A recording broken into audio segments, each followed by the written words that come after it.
There must be some place in this world where we can live in peace with our people. He is from a future world, trapped in another time, searching for his past. A hunter of incredible power and strength. In his quest for his origin, he and the woman he loves must fight hostile tribes, battle deadly beasts, and try to survive the violent forces of a newly born Earth. He is the warrior known as YOR. His medallion holds the key to his destiny. His courage makes him master of a world in chaos. His enemy uses the weapons of tomorrow to enslave a primitive planet. But his passion for freedom will set his people free. YOR Hunter from the Future. Everybody's happy.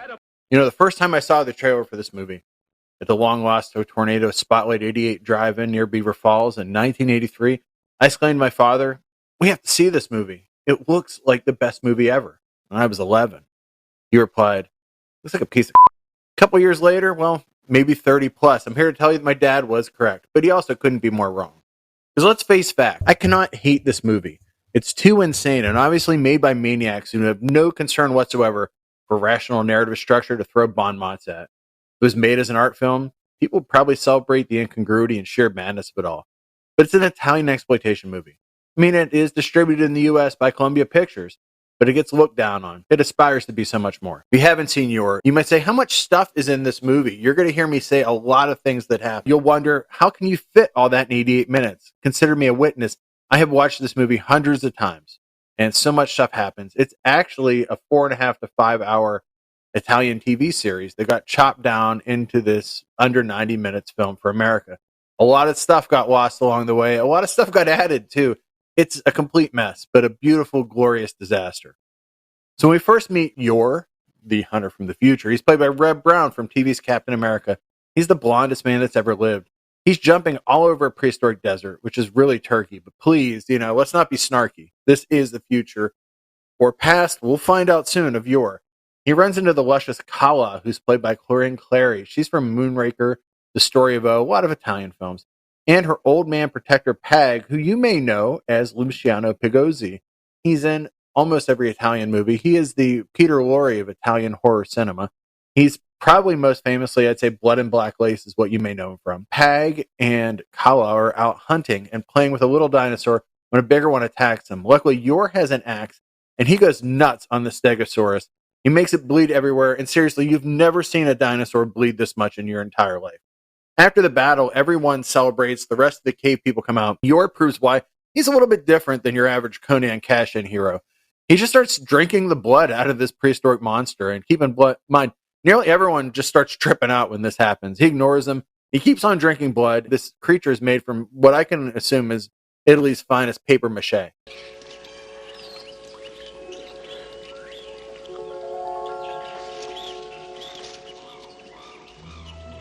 Drink. Drink it. It burns like fire. The blood of your enemy makes you stronger. Drink. I'd rather stay weak. Who are you? Where do you come from? I'm YOR, the hunter. I come from the high mountain. Thank you for saving Kala. She is the most precious thing in my life.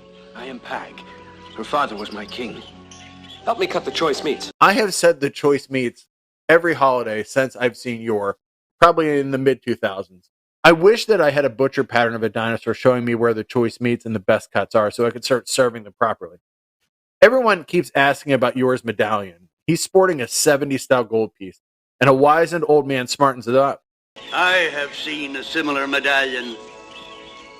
Are they your people? Yes. Where? Beyond the mountains. It is worn by a woman who lives among the desert people. I have seen it glint on her chest when the sun's rays strike it. Who is she? She is the daughter of the gods. They say she descended to the earth in a tongue of fire, and now she is worshipped as a queen.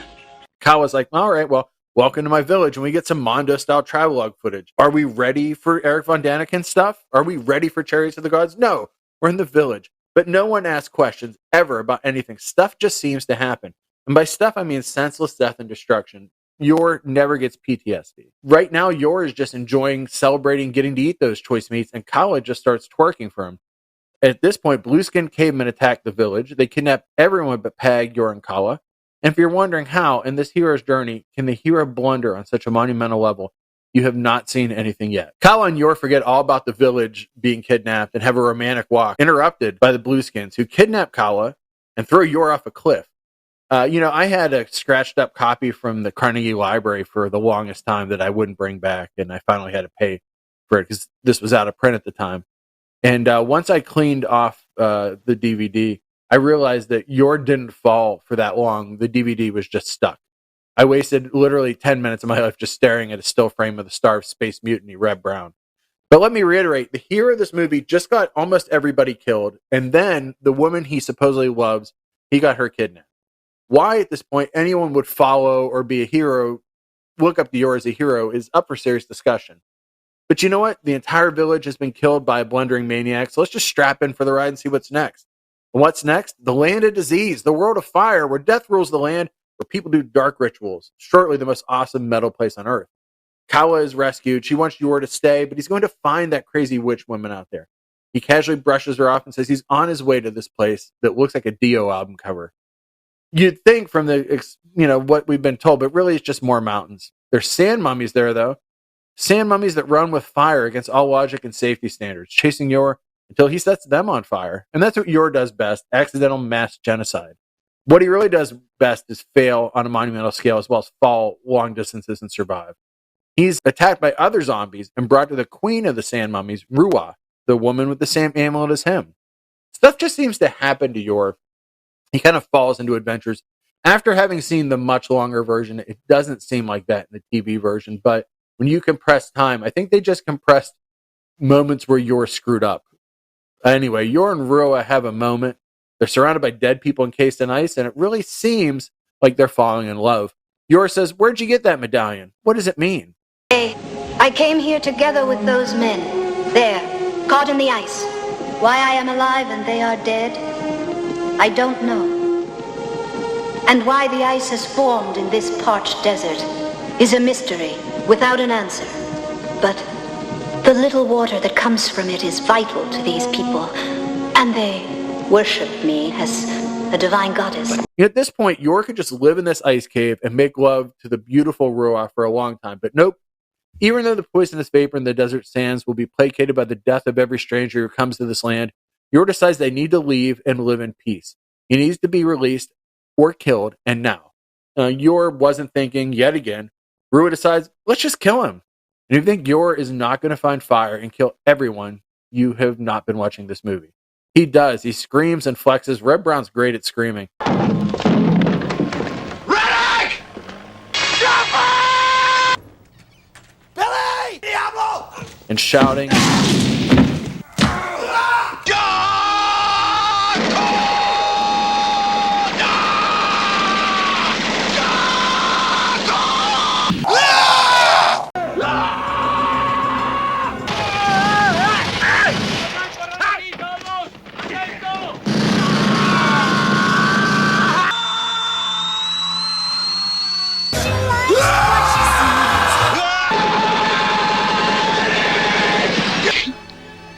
They got tons of popcorn there.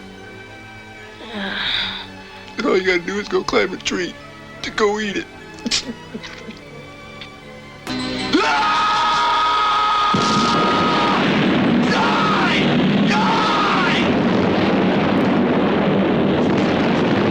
All sorts of mummies get set on fire and blown up in slow motion. The Italians love slow motion. Ruwa gets a bunch of ice dropped in her head. Yor doesn't screw this up. He escapes. He finds Kawa and Pag again. And we realize 30 minutes into this movie, he has completely wiped out at least 3 civilizations. He is nothing if not an efficient butcher. Now, however, he's in for the worst battle of his life, as 2 women want him. Ruwa has survived. Kawa wants him. One of us must die.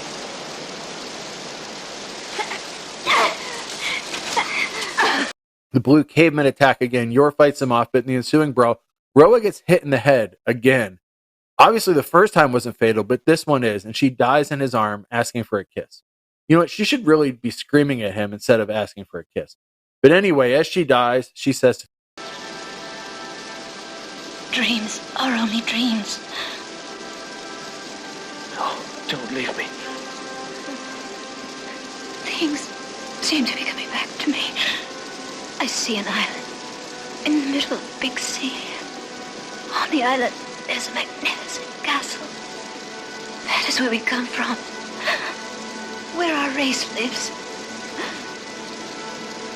Take my medallion and give it to Kala. It's the emblem of our world. She loves you.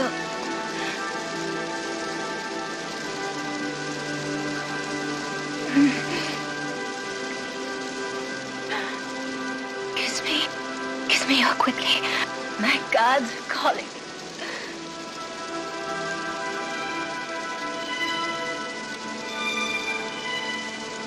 Sorry, Billy. I'm gonna miss her a lot, too.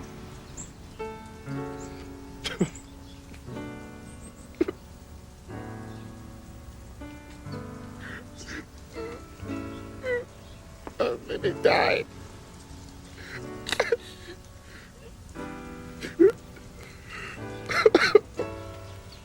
and that's it. That's Last Kiss, as the song would say. Yor reflects for a moment on this senseless death, but soon he hears some screams, which means it's time to find another dinosaur, which Yor kills with an axe. He is good at that.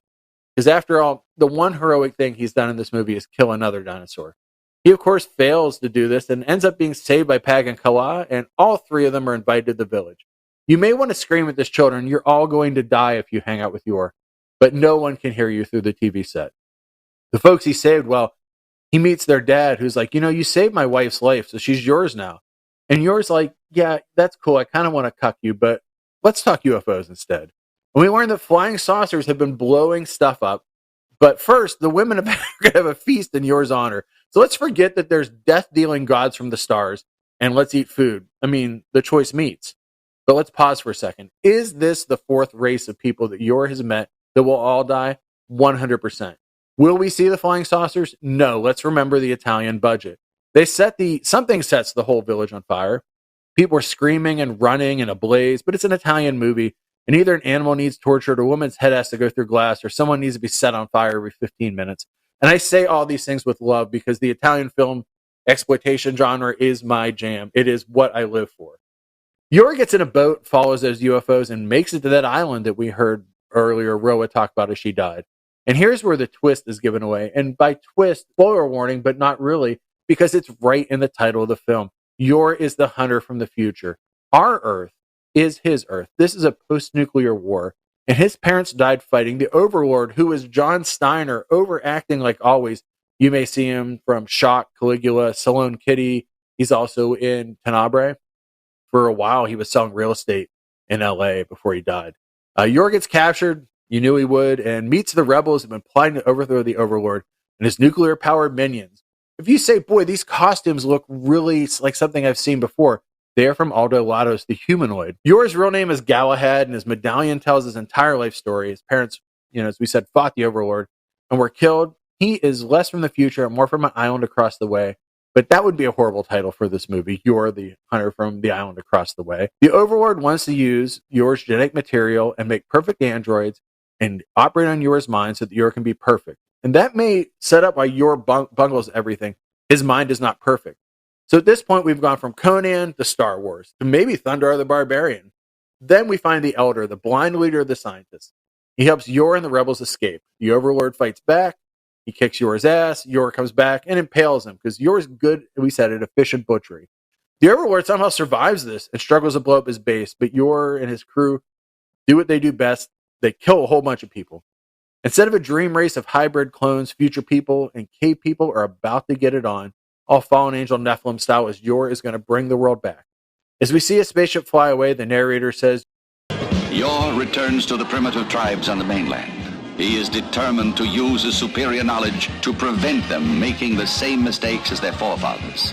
Will he succeed? I'm going to say no from what we've seen. The best thing about this movie, obviously, is the theme song by Oliver Onions. Yours World, He's the Man. Lost in the World of the Past. I'm not going to sing it.